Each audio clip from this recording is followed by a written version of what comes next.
the Virginians couldn't attack them. And all of a sudden, that morning, some of the British forces come out and begin laying those boards back down. Nobody on the Virginia side saw that going on. One of the things you'll notice in our front are a handful of sentries on the island. These men are an early warning outpost. It's their job to keep an eye on the British soldiers, and if they begin to move or there's any unusual activities, to send word back to the main camp of Colonel Woodford's small army. So you see them out there on the southern end of the island where all those houses have been burned, and they're waiting and watching for something to happen. We'll see what that is.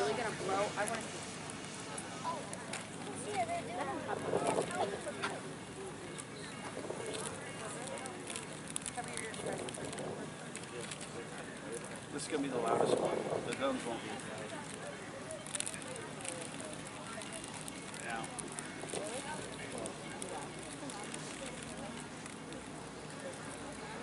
Yeah.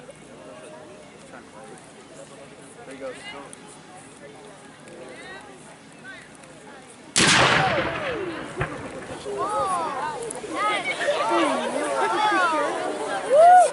Look at that rain.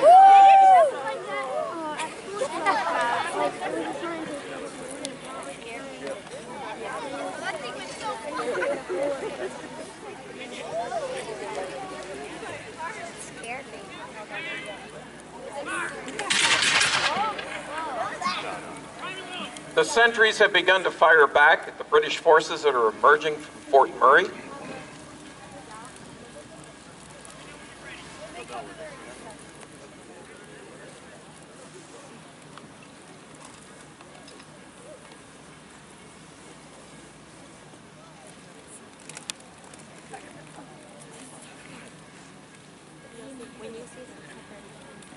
So as I said earlier, this kind of skirmishing, not with artillery certainly, but gunfire back and forth across the bridge every morning was something that generally happened.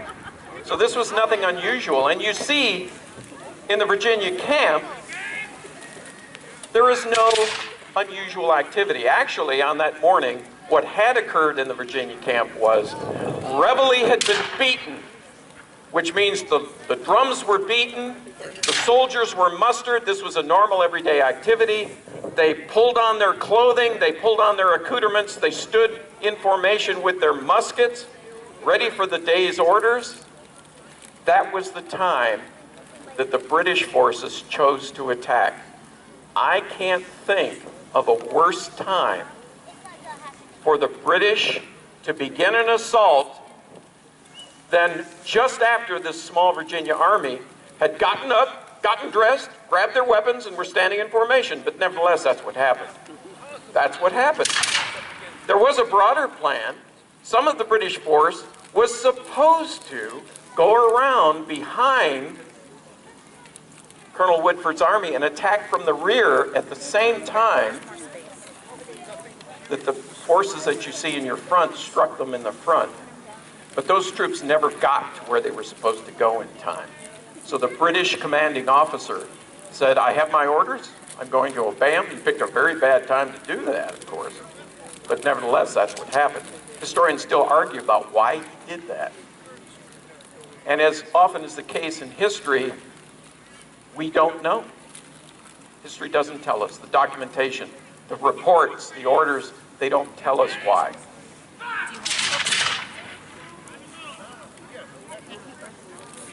Now, I want you to take note that this small number of sentries at the south end of the island, something's going to happen here in a moment, which helps us to understand one of the, from a human interest standpoint, seminal moments of the Battle of Great Bridge.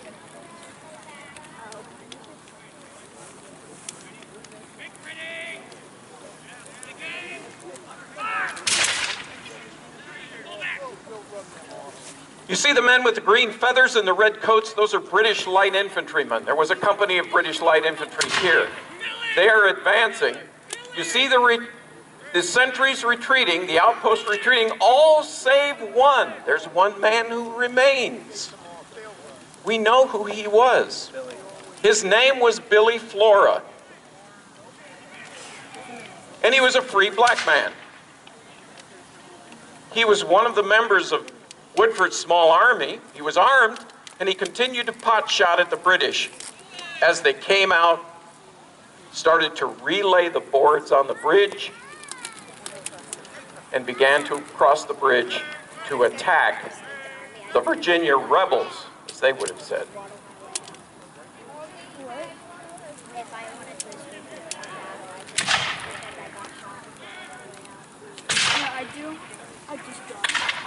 As those sentries fell back on the main Virginia camp, the word got out what was going on. Hey, this isn't just the normal skirmish fire that takes place almost every morning. Something bigger is going on. So the officers of that small army begin to call their men to formation. One of the things, I haven't really talked about the size of Woodford's force. Dunmore had roughly 340 soldiers. The Virginia Army under Colonel Woodford was between 800 and 900. So it was a sizable force, but the thing of it was, in typical military doctrine of the time, in the event of an emergency or an unseen action beginning, portions of that army were sent off in various directions to guard the back door to the Virginia camp. So there is a contingency plan in place to ensure that this isn't what military strategists call a fake movement to draw attention away from another activity. So the Virginia Army is being mustered, and eventually even Billy Flora falls back to the main Virginia camp.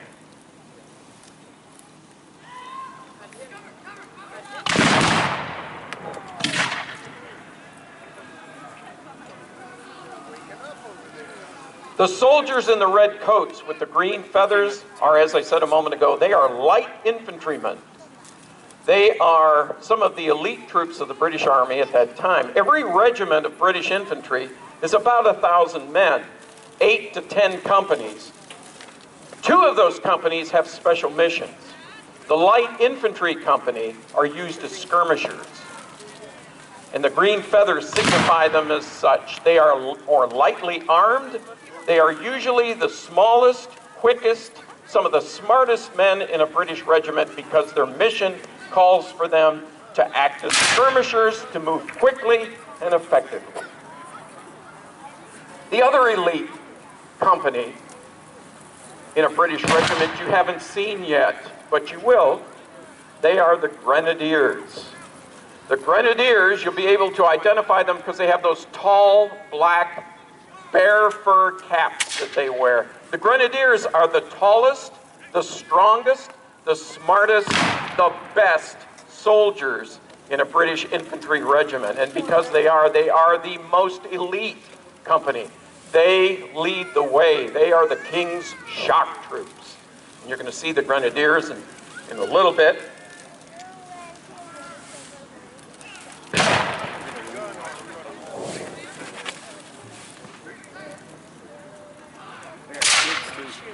So how fast can these men load and fire?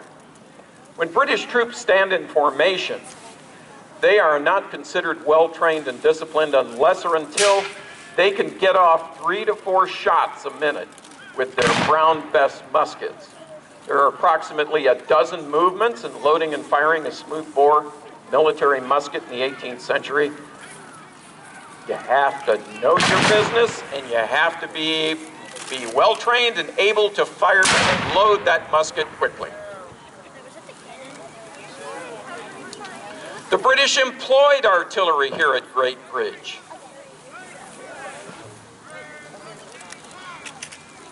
The Americans didn't have any artillery here at Great Bridge, but they were hoping to get some.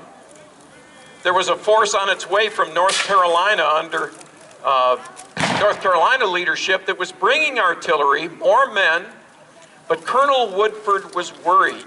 He was worried they wouldn't get here in time, and he was worried about the condition of that artillery and whether or not they brought very much ammunition with them. and whether or not all the tools that were needed to man artillery pieces would be present when those North Carolinians arrived. They didn't get here in time. They did not anticipate the Battle of Great Bridge.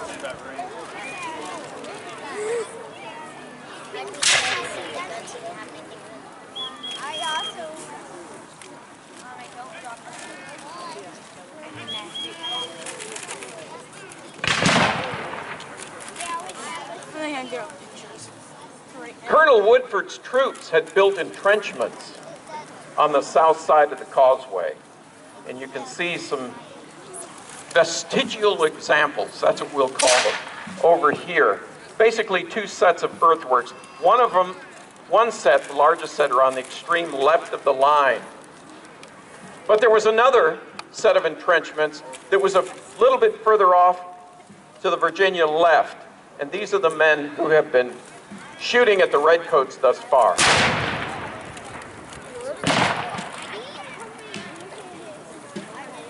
The historical record tells us that that breastwork over there, closer to the canal, was manned by the Culpeper Minute Battalion. They were armed with the American long rifle, that weapon that had a range 4 times the distance of the British musket with much greater accuracy. Now you see the grenadiers have emerged from Fort Murray, these very elite, tall soldiers in their bearskin caps. And in the lead is another individual we remember from that day. His name was Captain Fordyce. He commanded the Grenadier Company that was here at Great Bridge in December 1775.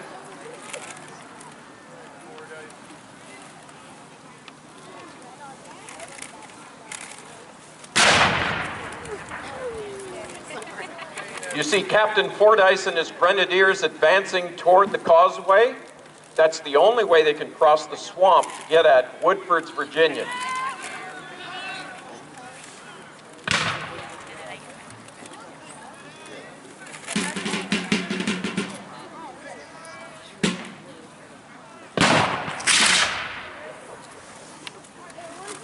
People frequently ask, why did they stand in these lines like this, in these brightly colored coats?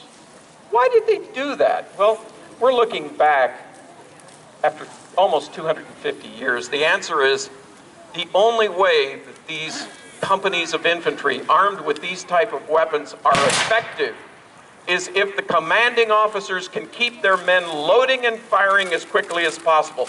This block of troops is like a giant shotgun, hurling these 3/4 diameter lead balls at the enemy. The idea is probability will suggest that the faster, the quicker you fire, the more casualties you'll inflict. And that's why it was so necessary for British soldiers to be able to load and fire approximately 3 to 4 times a minute. The Culpeper Minute Battalion, on the other hand, armed with their American long rifles, that state-of-the-art technology has a longer range and accuracy, but it takes longer to load, much longer. 4 to 5 times longer to load than a British infantry musket, but with much greater accuracy. The other disadvantage of the American long rifle besides its slowness and loading is those weapons aren't equipped to take a bayonet. They have no provision for bayonets, but you'll notice they haven't fixed them yet. But the redcoats, muskets, do have bayonets. And even if it's a downpour and it's raining, the British soldier always has the bayonet to rely on. It never fails. Typically, these weapons will misfire perhaps 10 to 15% of the time. The bayonet never fails.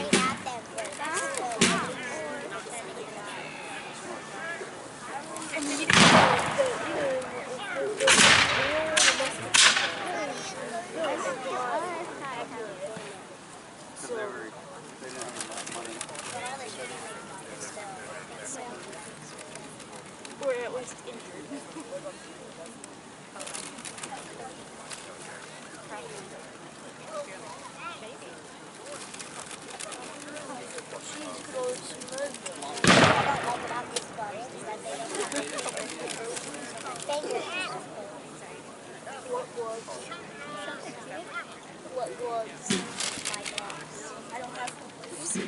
The Grenadier Company at the head of the British column begins its fatal march down the causeway.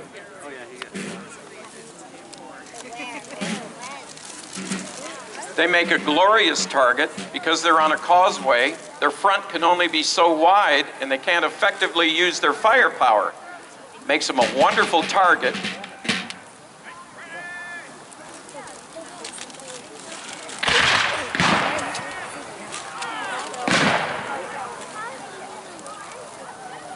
Captain Fortis goes down with a wound to one of his knees, but he struggles to regain his feet, to rejoin his command and lead it forward.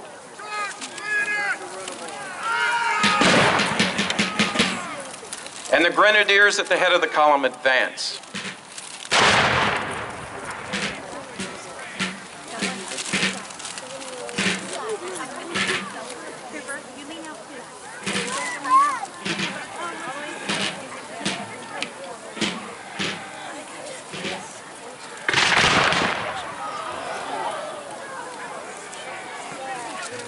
They made a glorious target, and the Virginians took full advantage of it.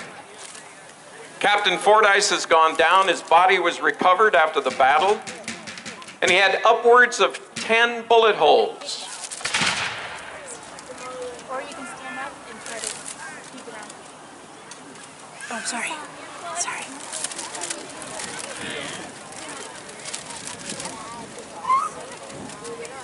Ready.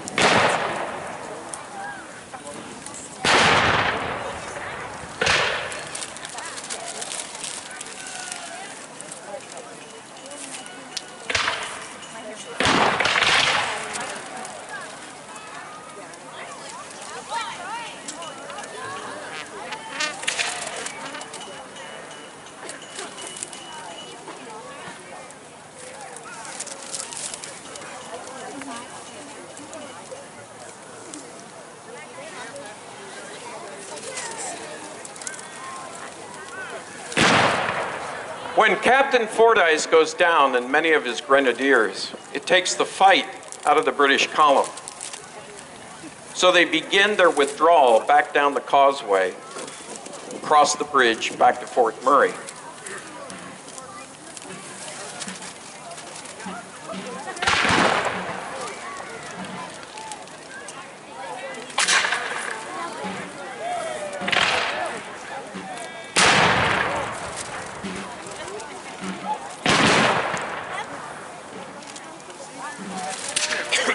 Meanwhile, the men of the Culpeper Minute Battalion in that earthwork off to your sort of half left continue to use their long rifles to inflict casualties on the British column. Some of the most effective fire in this battle came from those men.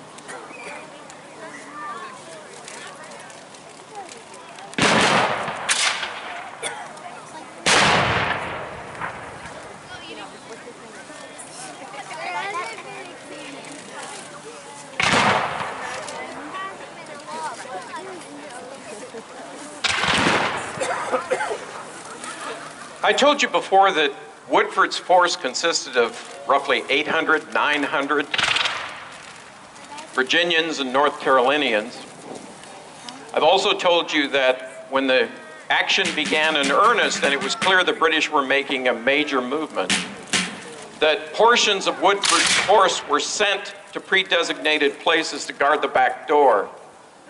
The reality is the Virginians who opposed this column of British troops was probably only about 80 or 90 men who were at the earthworks and proceeded to inflict the casualties on the British column as it came across the bridge and the causeway. And that speaks to the effectiveness and the futility of trying to move a column of soldiers across a very narrow bottleneck, in this case the causeway and the bridge. That was really what the undoing of the British column was. The fact that they could not deploy in line of battle and advance quickly across the countryside because there was swamp on either side of that causeway, which necessitated them using the causeway in order to get at the Virginia Army.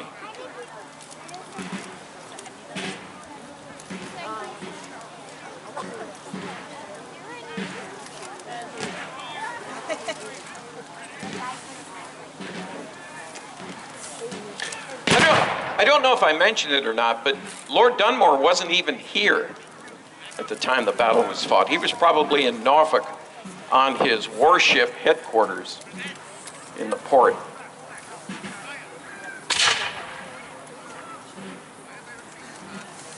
Besides the loss of Captain Fordyce of the Grenadiers, 2 other British officers were slain that day.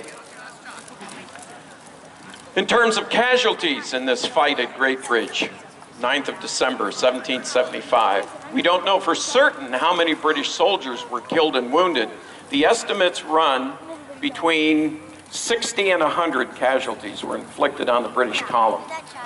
So when you think about it, if there were as many as 100 casualties in a force of 340 individuals, that's a pretty sizable percentage of loss. The loss on the Virginia side, 1 man was wounded in the hand. That was the only casualty that was recorded in the fight that day.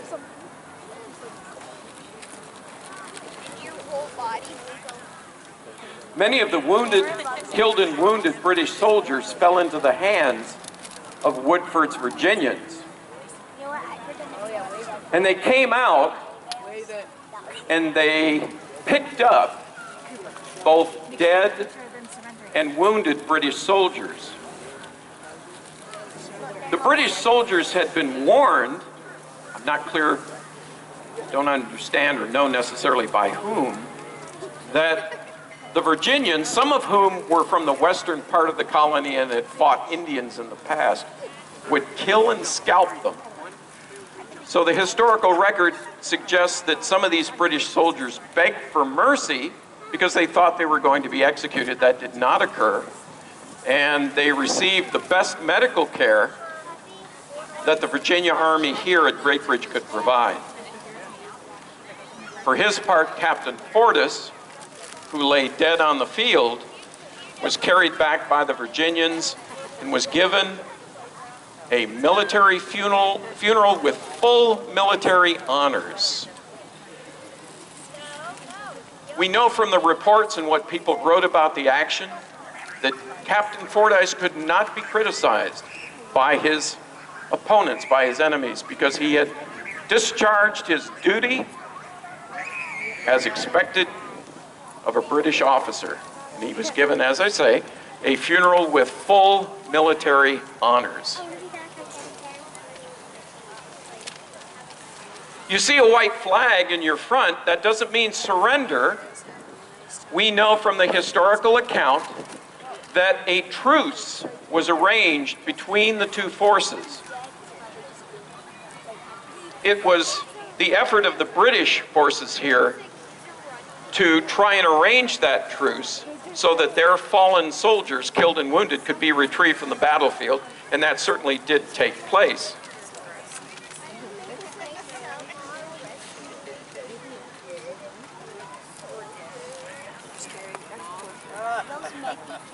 So what was the result of all of this?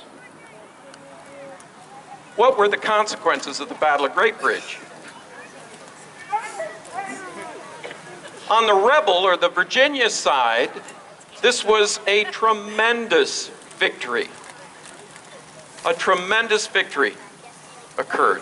And it helped to bolster up the spirits and the morals of the colony of Virginia by making clear to them that if it came down to a fight, they could win against the king's forces. On the other side, on Dunmore's side, it was really the last significant effort that Dunmore made. Although he wanted to regain control of the Virginia colony, he was never able to do that. Virginia was important for more than just military reasons.